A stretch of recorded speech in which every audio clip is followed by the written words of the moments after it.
Bonjour Gabriel Tchango, merci de me recevoir chez toi. J'avais demandé aux enfants de te dire que je passerai te rendre une visite de courtoisie avant midi. On y est. Je viens pour attirer ton attention sur certains actes qui peuvent te rendre la vie ingouvernable demain lorsque le pouvoir que tu sers avec excès de zèle tombera. Parce que quand l'eau monte, les poissons mangent les fourmis. Et quand l'eau baisse, les fruits mangent les poissons. Gabriel Tchango, je sais que tu es allergique aux critiques. Et que tu vas encore prendre ton téléphone pour appeler ma famille comme à ta sale habitude. Mais je m'en tamponnerai le coquillard. Parce que tous les énergumènes de ton acabit ne méritent aucun respect. Tu ne fais rien pour qu'on te respecte. Alors, puisque tu refuses le respect, alors, on va faire du sale. Tu ne vas plus dormir du sommeil du juste parce que j'ai un certain nombre de dossiers sur toi et je commence à les éplucher à partir d'aujourd'hui. J'ai fait preuve de retenue parce que on se connaît, mais aujourd'hui la situation du Gabon, marquée par cette sinistrose, ne me permet pas de protéger des parents, des connaissances, des amis. Tous ceux qui font du mal doivent être exposés. Parce que qui crache en l'air doit recevoir les crachats au visage. Gabriel Tchango, je suis peiné de m'adresser à toi. Mais je voulais d'abord rappeler aux Gabonais qui tu es exactement. Je veux faire un bioportrait moral pour qu'ils sachent qui tu es. Je vais résumer ce petit bioportrait moral par 3 mots. Semi-illettré, profito-situationniste et cupide. Voilà le bioportrait qu'on peut faire de toi en 3 mots. Parce que tu aimes gagner sans donner aux autres. Tu aimes gagner, tu aimes tirer profit de toutes les situations. Et c'est comme ça que tu as bâti ton empire financier en spoliant les autres. Et quand on a un comportement comme ça, il faut s'attendre à ce qu'on soit critiqué. Mon cher Gabriel Tchango, si tu n'aimes pas les lucioles, ne te promène pas la nuit. Si tu n'aimes pas les lucioles, ne te promène pas la nuit. Mais toi, tu n'aimes pas les lucioles, mais tu aimes te promener la nuit. Tu n'aimes pas les critiques, mais tu poses des actes qui t'y exposent. Alors, on y va. À partir d'aujourd'hui, je vais ouvrir tous les dossiers sur toi. Sur tous les pans. De la pédophilie au détournement des fonds, au crime, je vais les ouvrir. Parce que vous aimez qu'on vous humilie. On essaie de vous donner un peu de respect. Parce que vous représentez des institutions républicaines. Mais quand vous comportez en énergumène, on est obligé de vous traiter comme tel. On y va. On va commencer le premier dossier aujourd'hui par le dossier des ex-employés des IEG. Impact Environnement Gabon. Ta société. Ta société qui avait signé une convention avec Adax Petroleum pour l'exploitation du gisement pétrolifère dans Obangue. Ta société travaillait là-bas. Je suis arrivé plusieurs fois, j'étais journaliste à l'Union. Je suis arrivé plusieurs fois là-bas. Et d'abord, je m'étais indigné des conditions de vie proches de l'esclavage. Des conditions de vie de ces employés. Des conditions de travail de ces employés. Tu les traitais comme les esclaves. Tu te comportais en colon, comme tu as cette peau de cochon. Tu croyais que tu es un blanc et tu les traitais comme des énergumènes. Donc, tu as une convention avec Adax Petroleum dans le cadre de l'exploitation de l'or noir dans le département de Ndolou, qui se trouve, heureusement, être mes entrailles ancestrales. Alors, je connais donc bien le dossier. Je suis arrivé, disais-je, plusieurs fois sur le terrain. Alors, tu traitais ton personnel comme des bêtes de somme, parce que toi-même tu es un énergumène qui se donne une petite épaisseur d'homme politique, alors qu'en réalité tu n'es rien pratiquement, tu es zéro et tu ne seras jamais un héros. Et en 2013, Adax Petroleum, ex-Panafrica Énergie, a mis un terme à cette convention qu'il y ait IEG à cette société pétrolière. Et Adax Petroleum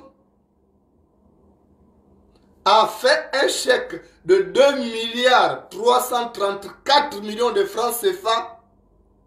Je dis bien 2 milliards 334 millions de francs CFA pour que tu puisses payer le personnel.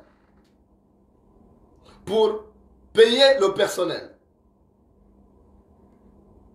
Mais toi, comme tu es un mafieux, tu es un voleur au col blanc, tu as fait disparaître ces chèques de 2 milliards 300 millions, 334 millions de francs CFA. 2 milliards 334 millions de francs CFA débloqués par Adax Petroleum et j'ai des preuves. Tu as pris cet argent, tu as mis dans tes poches. Alors qu'il y avait 147 agents qui étaient concernés. Cet argent, c'était pour les 147 agents. 82 d'entre eux ont porté plainte devant le tribunal de Mouila, le chef-lieu de la province de Langounié, réclamant des dommages et intérêts de plus de 2 milliards de francs CFA. Alors, toi, Gabriel Tchango, tu as contacté Maître Missou, que je connais très bien. J'ai des raisons de le connaître. Pour faire un sac d'embrouille. Alors, tu as prétexté, tu as menti, comme tu es malhonnête. Tu as été élevé dans le mensonge. Le mensonge fait partie de ta langue maternelle. Tu as menti que c'était des licenciements économiques. Tu as menti que tu as fait un licenciement économique. Mais comme tu es bête, tu es né bête et tu mourras bête, c'est que tu ne sais pas ce que nous sommes dans un pays où tout est encadré par des lois. Tu ne savais pas que l'article 56 du Code du travail dit que tout licenciement individuel ou collectif fondé sur un mode d'ordre économique est subordonné à une autorisation de l'inspecteur du travail du ressort, même en cas de règlement judiciaire ou de liquidation des biens. L'article 56 est suivant.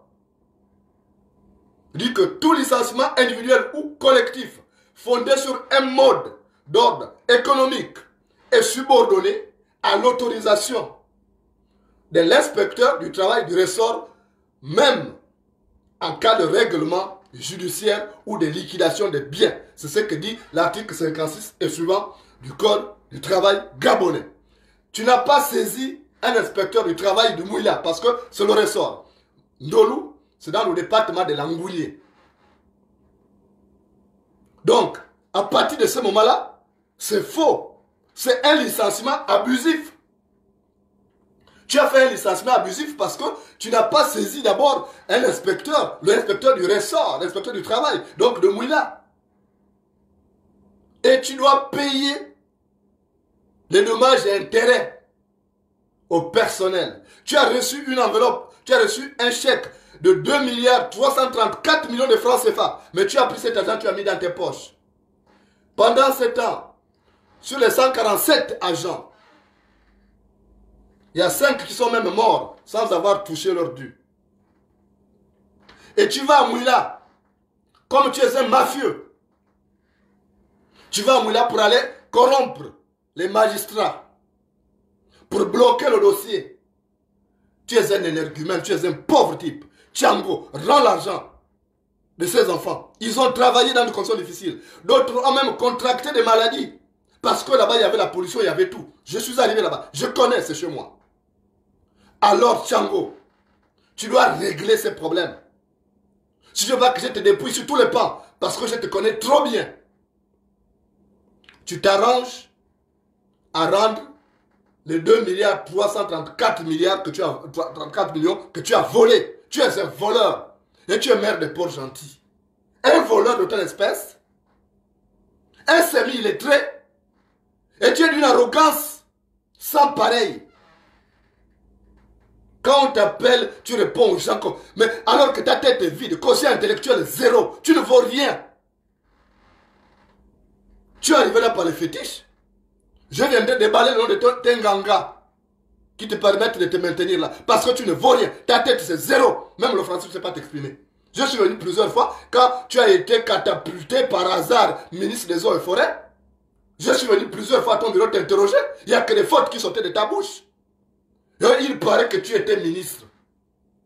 Parce que tu rendais des services mystico-spirituels au Bongo. Et on a fait de toi un ministre, un semi-illettré, un énergumène qui n'a rien dans sa tête. Et tu as la tête de la mairie de Port-Gentil pour commander des intellectuels. Et tu as merde le monde. Parce qu'il n'y a pas que le dossier de ces 147 employés de l'ex-IEG. Il y a aussi un agent qui a travaillé, qui a fait des prestations à la mairie de Port-Gentil qui m'a contacté. Je vais retrouver son dossier, je vais l'ouvrir. Toi, tu vaux quoi, Tchango? À comparer aux vrais cadres de Port-Gentil qui sont là, qui ont la tête pleine. Toi, tu as quoi? Tu as un magma de boue à la place du cerveau, d'où ton arrogance. Tu es devenu une pintade orgueilleuse parce que tu as un peu d'argent. Mais tu vas le payer, Tchango. Tu vas le payer. Le mal que tu fais aux Gabonais. Pendant l'élection présidentielle de 2016, on a tué des Gabonais à Port-Gentil. Toi, tu as ouvert ta société pour brûler les corps, pour faire disparaître les preuves. Tu vas le payer. Ali Bongo a massacré les gens à Port-Gentil, tu as fait disparaître les corps. En 2009, tu as participé aussi au massacre des Gabonais là-bas.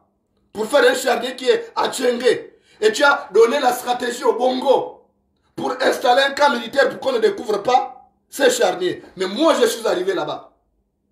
Je connais où se trouve le charnier.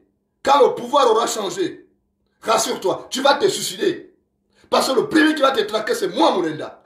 Je connais où se trouve le charnier. Mais tu es un pauvre type. Tu es méchant. Les gens qui ont travaillé pour ta société, qui t'ont rapporté de la richesse, on te donne 2 milliards, 334 millions pour les payer. Toi, tu prends l'argent et tu disparais. C'est normal ça? Et tu es maire de Port-Gentil?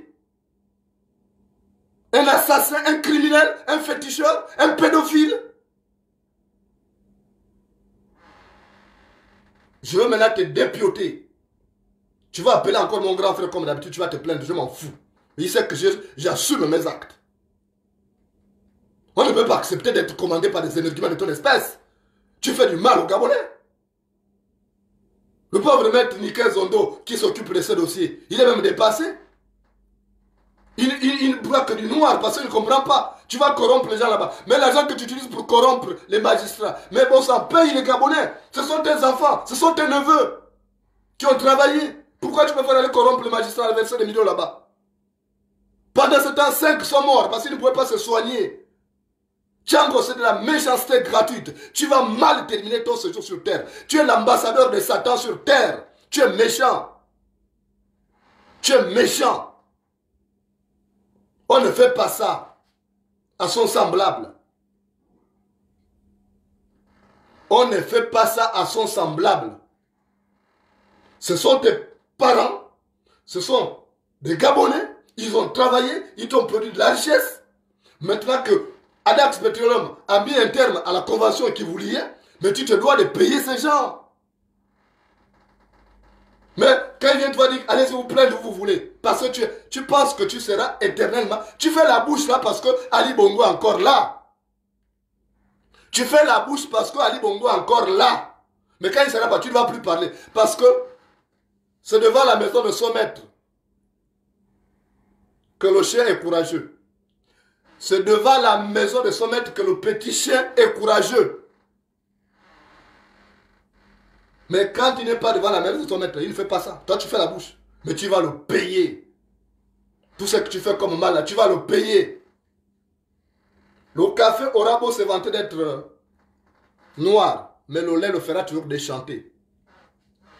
Le café aura beau se vanter d'être noir, mais le lait le fera toujours déchanter. Tu fais ton arrogance à Port-Gentil, tu penses que tu es devenu quelqu'un, un énergumène qui souffre de la cécité intellectuelle, un constipé intellectuel, quelqu'un qui souffre d'un manque même de savoir-vivre. Tu es d'une impolitesse notoire et tu veux qu'on te respecte. Tu veux qu'on te respecte? Moi, je te respecte déjà parce que je te connais. Je sais que tu ne vaux rien. Tu ne vaux rien. Ce sont les gens qui pensent que tu es quelqu'un, mais toi, tu es quoi? Tu es un criminel, un sorcier. Tu passes ton temps dans la sorcellerie, dans les temples. Tu as gaspillé les jeunes de Port-Gentil avec tes loges maçonniques. Tu fais partie de ceux qui ont détruit Port-Gentil. Tu as construit Port-Gentil en quoi? Même Ndao, ce n'est pas mon ami, mais Ndao a même fait quelque chose par rapport à toi. Toi, tu fais quoi à Port-Gentil? Les gens souffrent. La capitale économique d'un pays est devenue un lieu de lamentation. Les gens se plaignent matin, midi et soir. Quand tu appelles là-bas, il n'y a que des jérémiades. Tu as fait quoi? Tu es maire pourquoi? Tu es maire pourquoi? Tu es maire quoi? Tu es maire de ta famille. Tu n'es pas maire de Port-Gentil. Tu es un énergumène qui pense que tu as réussi. C'est normal. L'arbre qui est sur une colline pense qu'il est plus grand que les autres. L'arbre qui est sur une colline pense qu'il est plus grand que les autres. Donc, continue de faire ça. Continue de faire du mal aux Gabonais. Mais je te dis, tu dois payer. Tu dois payer pour le mal que tu fais aux Gabonais. Les Gabonais que tu es allé faire incinérer, qui ont été tués par Bongo en 2016, que tu es allé faire brûler, incinérer dans tes sociétés là-bas, pour faire disparaître les traces. Je n'ai pas oublié ça. Hein. Et les Gabonais sont là. Tu es tellement méchant que tu as même été dans des vilainies, dans des complots contre même ton propre parent Ping. Comme tu es sans morale. Toi, c'est l'argent. Tu n'as pas de morale. Tu n'as pas d'éthique. La seule valeur pour toi est d'ordre monétaire. Tu n'as aucune valeur. Je te vois même en combinaison avec les hommes politiques de Manji. Je te vois que tu es en combinaison avec les gens. Tu vas à Manji. Là-bas, c'est chez moi. Je te ferai bastonner là-bas si tu continues ton désordre là. Si tu continues ton désordre là, le désordre dans la mafia pétrolière que tu fais à Manji là, je te ferai bastonner là-bas. C'est moi qui te le dis. C'est chez moi. Parce qu'on n'a pas besoin d'un argument comme toi. On peut faire même encore avoir des sous-traitantes qui respectent le personnel. Pas des sociétés qui sont là pour exploiter les gens. Tu fais travailler les gens, même à la mairie de Port-Gentil. Tu fais travailler les gens, ils réalisent certains ouvrages et tu ne payes pas. Et quand ils veulent se battre, allez-y vous plaindre où tu veux. Mais tu penses que Tiango, toi tu es immortel. Tu penses que tu es immortel. Tu vaux quoi toi? Demain, tu ne seras plus là, mais on retiendra quoi de toi? Qu'est-ce qu'on retiendra de toi? On ne peut pas construire un Gabon avec les énergumènes de ton espèce. Non. Avec les pinoufs de ton acabit, on ne peut pas construire un Gabon nouveau. Non. On ne fait pas le bonbon avec la nivaquine. On ne fait pas le bonbon avec la nivaquine. C'est de la méchanceté gratuite. Tu passes ton temps à salir même les petites filles. Tu couches avec les petites filles, après tu leur demandes de manger tes caca. Tes fantasmes. J'ai croisé des filles qui m'ont fait des témoignages. Je vais diffuser tout ça. Je vais t'humilier. Je vais t'humilier. Comme tu penses que tu es devenu le Dieu, le créateur du ciel et de la terre, pour narguer les Gabonais. Ton arrogance, qui témoigne d'une éducation inachevée. Où tu fais travailler les gens, mais tu ne sais pas que la malédiction, ce n'est pas forcément les paroles que quelqu'un prononce contre toi. Il y a les actes que toi-même tu poses. Les actes que toi-même tu poses peuvent se transformer en malédiction pour toi. J'ai l'habitude de vous dire que le piège du malchanceux n'attrape que son chien. Le piège du malchanceux n'attrape que son chien. Donc tu te débrouilles, Tiango, à payer. C'est pas parce que ton enfant vit avec une fille bongo que tu vas éternellement rester là, tu vas être défendu. Quand ça va péter, les bongos vont fuir, toi tu vas te suicider. C'est moi qui te le dis. J'ai vu ailleurs, j'ai vu dans des pays comme la République démocratique du Congo, ex-Zaïre, des ministres se suicider, des ministres se fuir. Donc fais attention. Là, le pays est en mode Tchikaché. Votre Ali Bongo là, vit 24 heures renouvelables. À tout moment, il peut passer des vies à trépas. Mais toi, tu vas aller où? Qui va te protéger? Qui va te protéger? Mais on va te traquer. Parce que tu es un sale traître. Tu es un sale traître. Tu ne mérites pas qu'on te respecte. Et tu penses que tu vas faire tout ça et tu vas devenir un homme politique, machin. Non. Tu vas subir le prix de tes avanies. Parce que le chien ne peut pas apprendre à nager sans se mouiller la queue. Le chien ne peut pas apprendre à nager sans se mouiller la queue. Donc, je suis venu te dire, je vais monter en ton.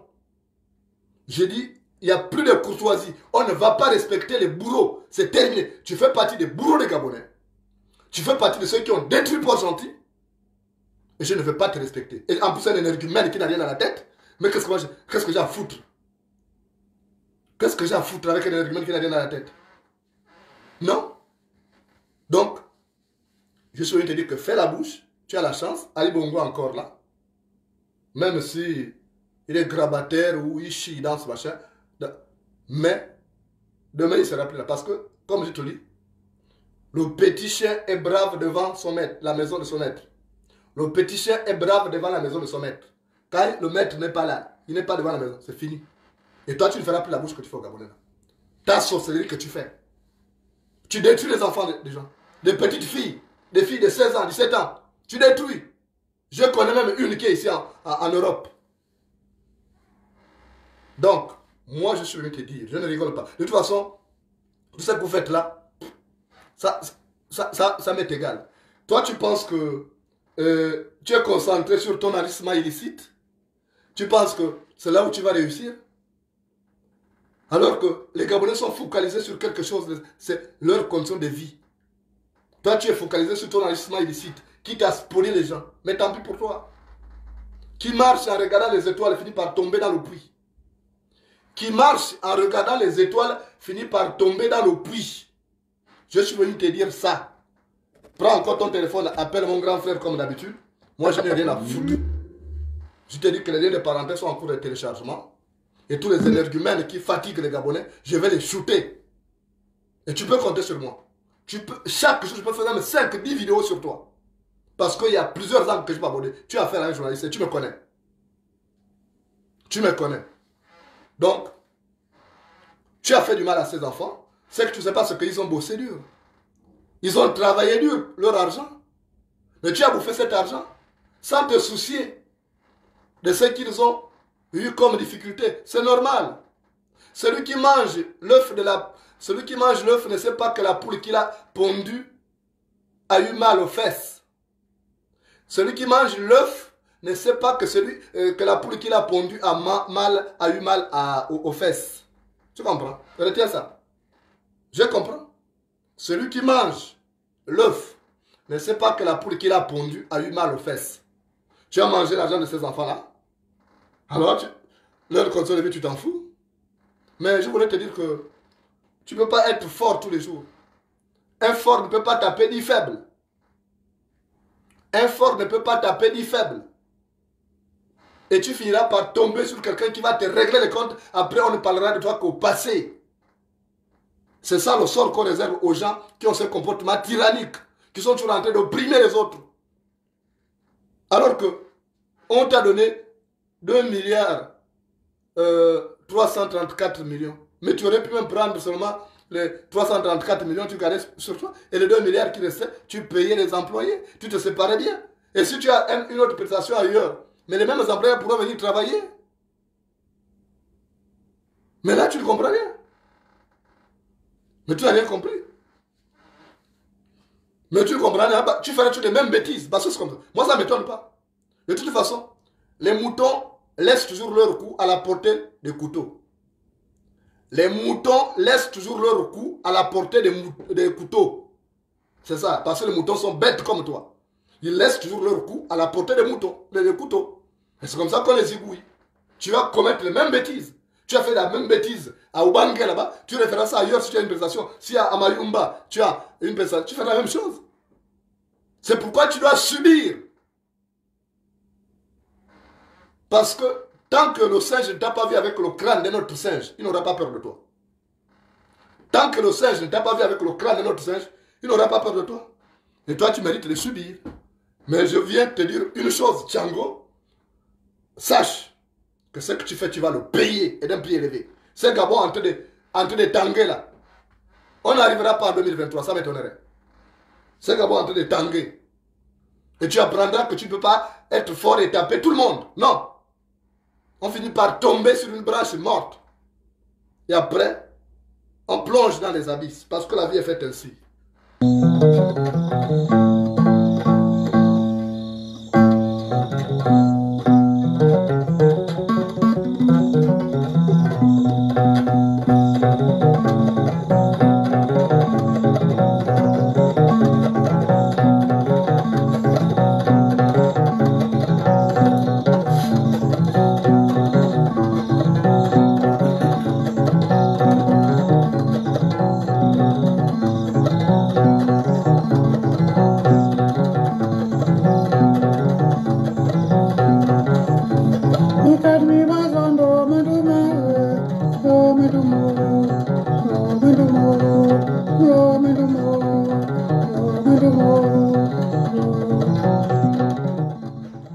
Alors, mon cher Semi, les traits de Gabriel Thiango, je vais te raconter une histoire qui va peut-être te donner un peu de sagesse.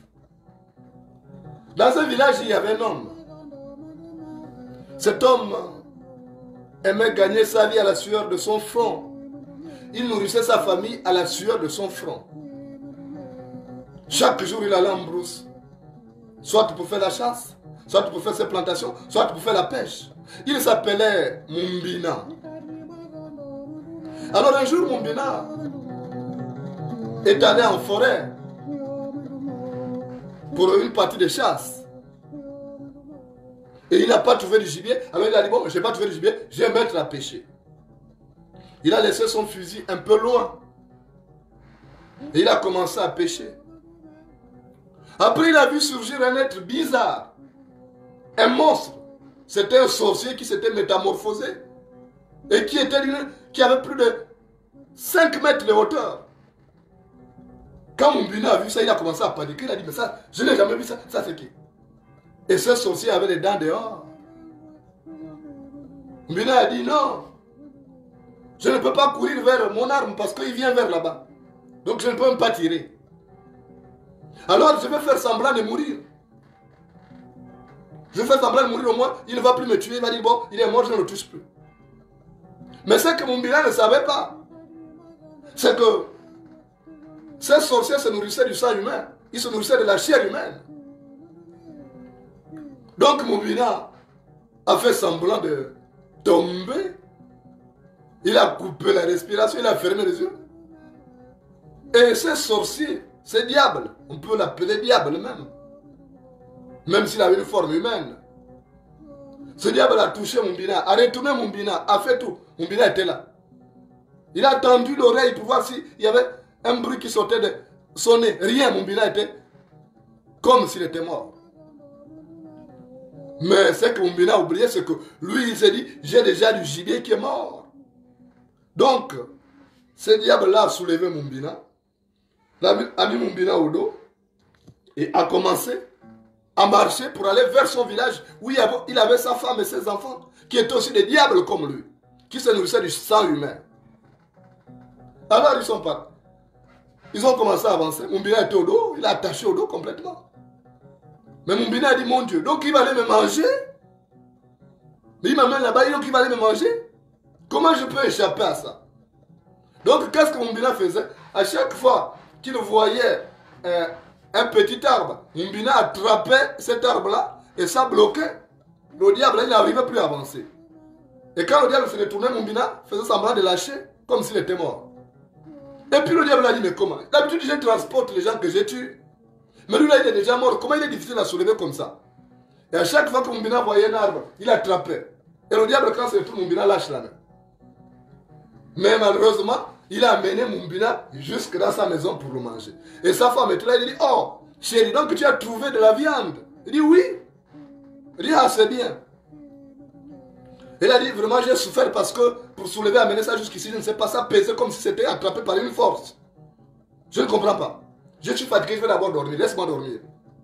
Occupe-toi de ça, tu vas dépecer, tu vas préparer. Et c'est comme ça que la femme de ce diable-là, donc cette diablesse, a commencé à sortir une grande marmite parce qu'elle dit, bon, là c'est du gibier, on va tout préparer. Bon, le reste on mettra au fumoir. Mumbina était là, il était en train d'écouter, il a dit, ah, ils vont me manger, qu'est-ce que je vais faire? Et c'est comme ça que la femme de cette diablesse-là, enfin, la femme de ce diable, ou cette diablesse, donc cette diablesse a pris la grosse marmite qui était sale pour aller la laver à la rivière. Et Mumbina est resté là, allongé, feignant de mourir. Enfin, feignant d'être mort. Et le sorcier là était endormi. Il y avait à côté une hache. Mumbina a dit, ah non, je ne me laisserai pas manger. C'est pas tout le monde qui doit manger. Ils ont déjà mangé beaucoup de villageois comme ça. En tout cas, pas moi. Mumbina a pris sa hache. Mais entre-temps, les enfants qui étaient en train de jouer voyaient le jeu. Mumbina ouvrait les yeux. Et il disait, oh papa, mais le type que tu as amené là n'est pas mort. Et Mumbina fermait les yeux. Après le papa dit, oh laissez-moi dormir, vous êtes en train de mentir, il est mort depuis. Et lorsque le monsieur s'est endormi, il a dit aux enfants, allez jouer dehors, moi je vais dormir. Et c'est comme ça que Mumbina a pris la hache. Il a donné un coup à la tête à ce diable, là le diable est mort. Après il a dit, je vais fuir. Et quand il veut fuir, il croise maintenant la diablesse en train de venir de la rivière avec la marmite qui est déjà lavée, prête à être mise au feu. Mumbina dit, je vais faire comment? Avec la hache, là, je ne peux pas atteindre sa tête parce qu'il y a plusieurs mètres de hauteur. Si je tape au pied, la diablesse sera toujours en vie. Qu'est-ce que je vais faire? Mumbina a couru pour contourner, pour aller vers la rivière où il y avait un petit pont. Et c'est comme ça que la diablesse, comme elle avait de grands pas, elle a commencé à poursuivre Mumbina. Et quand Mumbina est arrivé là, il y avait un pont. Mumbina a dit non. Pour qu'elle ne passe pas sur ce pont-là, allez, je casse. Donc Mumbina a commencé à casser le pont pour faire passer l'eau qui était là. Et ça a envahi toute la partie. Mais la diablesse pensait qu'elle pouvait influencer Mumbina et aussi influencer la nature. Donc elle s'est dit, oh, je vais faire sécher la rivière là. Je vais traverser l'autre côté pour aller attraper Mumbina. Donc elle a commencé à avaler de l'eau. Elle a commencé à avaler de l'eau, c'est-à-dire qu'elle allait avaler toute la rivière pour aller attraper Mumbina, pour faire tarir d'abord cette rivière et aller attraper Mumbina. Mais en faisant cela, elle ne savait pas qu'elle était en train de prendre du volume. Son ventre a commencé à prendre du volume. Plus elle buvait de l'eau, plus le ventre prenait du volume. Et après, ça a explosé, les débris se sont éparpillés dans la nature. Mumbina s'est mis à rigoler, il a dit, mais vous voyez, c'est pas tout le monde qu'on tue. C'est pas tout le monde à qui faire du mal. Et voilà comment leur appétence pour du gibier les a conduits à la mort. Le mari est mort, la femme est morte, parce qu'il voulait trop être gourmand. Il voulait faire du tort à tout le monde. Donc, des sorciers de ton espèce, Tchango, ils vont mériter ce sort-là, en voulant faire du mal à tout le monde. Tu tomberas un jour sur quelqu'un qui va te faire trébucher, parce que le morceau de bois qui renverse la pirogue n'est pas forcément gros. Le morceau de bois qui renverse la pirogue n'est pas forcément gros. Parfois, c'est un individu insignifiant qui va te conduire au tombeau. Parce que Dieu lui donnera la force qu'il faut. Parce que tu auras opprimé trop de personnes. Et Dieu va dire non, ça suffit. Comme ça, ce monsieur-là ne doit plus rester là-bas parce qu'il opprime ses semblables. Alors il faut l'affecter au tombeau. Et à partir de ce moment-là, tu n'auras dans la tombe comme voisin que des vermines. Et tu ne seras qu'un assemblage d'ossements qui ne peuvent plus être utiles à la société. Et l'argent que tu auras amassé ne va plus te servir à quelque chose. Cet argent fera le bonheur de tes enfants ou d'autres personnes. Et si c'est à l'étranger, ça sera le bonheur de ces banques étrangères.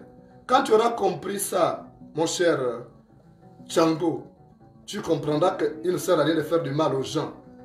Il ne sert à rien de faire du mal aux gens. Parce que tout ce qu'on amasse sur terre là reste. Tu vas faire du bien aux gens, on retiendra de toi quelqu'un de bien. Mais si tu fais du mal, on retiendra de toi quelqu'un de mauvais. Mais toi, tu es mauvais. En plus d'être un énergumène, un semi-lettré, un sorcier, un criminel. Mais tu es cupide. Et la cupidité là va te mener loin.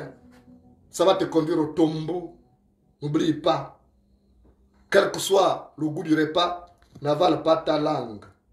Quel que soit le goût du repas, n'avale pas ta langue, mon cher Gabriel Tchango. C'est ce que je suis venu te dire aujourd'hui. Je reviendrai parce qu'il y a beaucoup de dossiers sur toi. Ce n'est que le début d'un grand matraquage qui va permettre aux gens de savoir qu'en réalité que tu n'es que très peu de choses, que tu n'es pas ce que tu prétends être. C'est comme ça. Parce que qui crache dans le feu, qui souffle dans le feu, reçoit les étincelles aux yeux. Qui souffle dans le feu, reçoit les étincelles aux yeux. Merci de m'avoir reçu chez toi. Je reviendrai si Dieu le veut.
Yo,